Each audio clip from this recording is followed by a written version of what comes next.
Call to order the Community Redevelopment Agency meeting of the City of Keystone Heights. Ms. Rakowski, would you like to call roll? Mayor Lake, Here. Vice Mayor Hart, Here. Councilman Brown, Here.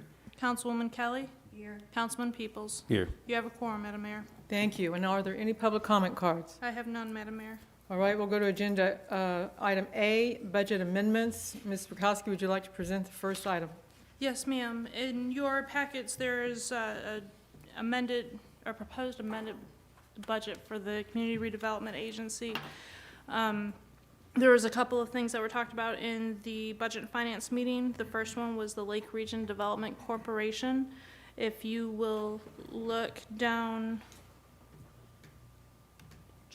in the middle of your agency's budget, you'll see a transfer to general fund for LRDC. That's a $5,000 from the agency. The Lake Region Development Council is something that is meant to help assist with the local businesses, and so in looking for the $50,000, I found that it might be appropriate for the agency to consider a $5,000 transfer to general fund to help assist with that cost. And I just got there. Where did you say that line item was coming from? It's under contract services, right under SBDC.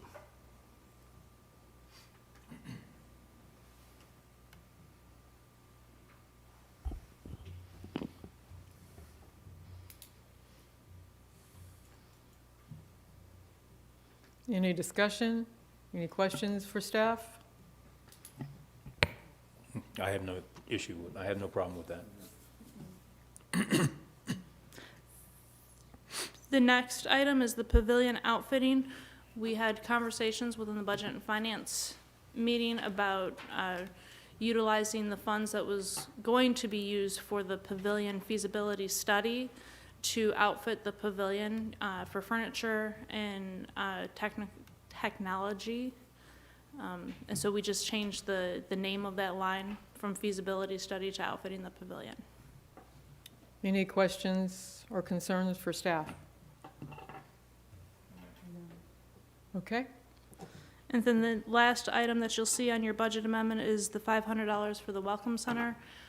This was added and will be utilized to assist in any grants and any needs for the Tourism Development Council. Any questions or concerns for staff? So would you like to move this as one package or one at a time? One package is fine. We will need to adopt a revised budget once we do any additional budget amendments by ordinance. Okay.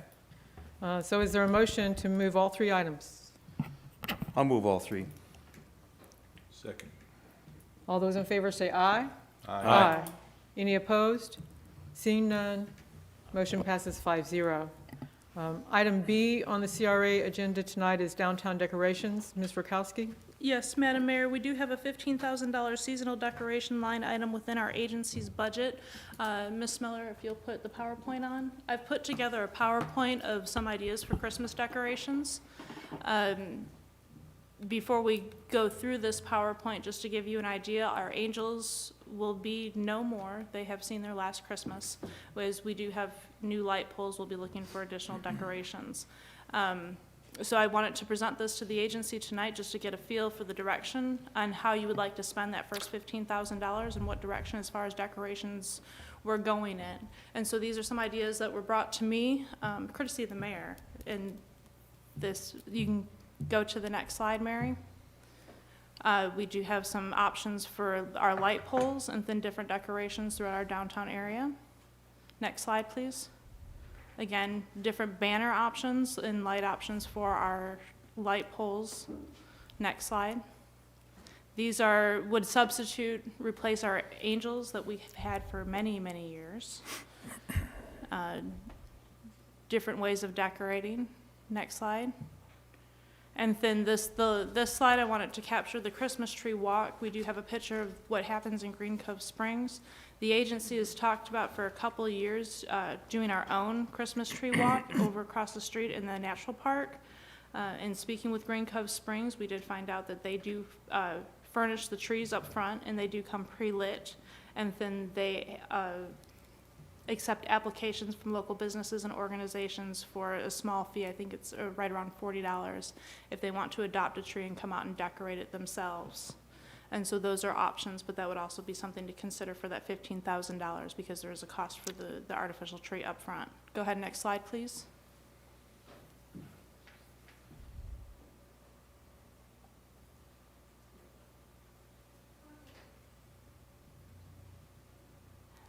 The next slide is, there we go. Different ideas for larger Christmas trees, perhaps maybe in our natural park or down at our beach. This is something that's been talked about throughout the agency for several years. Next slide. And then just general different ideas for Christmas. So as you can see, there's lots of different ideas, different ways that we can go ahead and capture Christmas.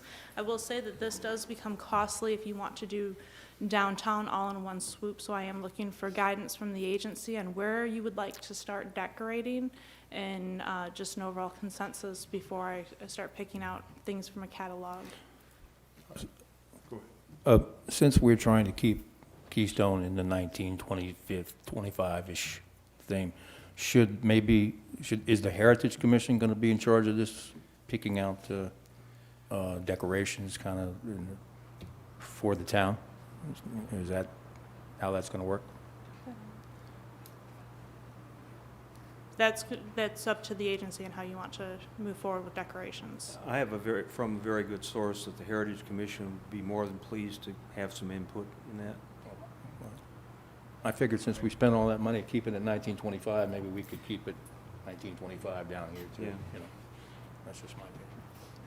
In terms of first purchase, I think the light poles would be the most important. Okay.